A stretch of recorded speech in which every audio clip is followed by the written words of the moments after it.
रवि पूर्णियार स्वाधीन एमपी पप्पू यादव रविवार निज बासभवन रे एक खबरदाता सम्मेलन करथिले। एही समय रे हठात परिस्थिति उत्तेजनापूर्ण हो जाइतला। तांको समर्थक और विरोधी मध्य प्रथमे बचसा एवं परे हाथाहाथी होइतला। एही समय रे पप्पू यादव अभियोग करिसेंती जे जणे व्यक्ति तांको हत्या करिबा उद्देश्य रे छुरी धरी भिड़ भितरकू पसिथिले। प्रथमे तांको उपरकू जोता फिंगा जाइतला एवं परे आक्रमण करिबाकू चेष्टा करा जाइतला। घटना परे पप्पू यादव को समर्थक माने अभियुक्तों को काबू करी पिटिथिले एवं परे पुलिस को जिम्मा देथिले। आक्रमण परे पप्पू यादव कहिथिले, मो विरुद्ध रे षडयंत्र करा जाइछि। एहा पूर्वरु मो एने अनेक एफआईआर दाखल करिछि। मो भयभीत हेबि नाही। जदि केही मते मारिबाकू चाहुछंती तेबे सामनाकू आसंतु।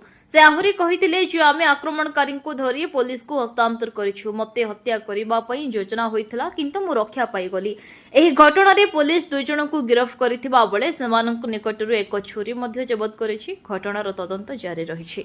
ब्यूरो रिपोर्ट, विकल्प समाचार। आम चैनल को लाइक, शेयर एवं सब्सक्राइब करंतु।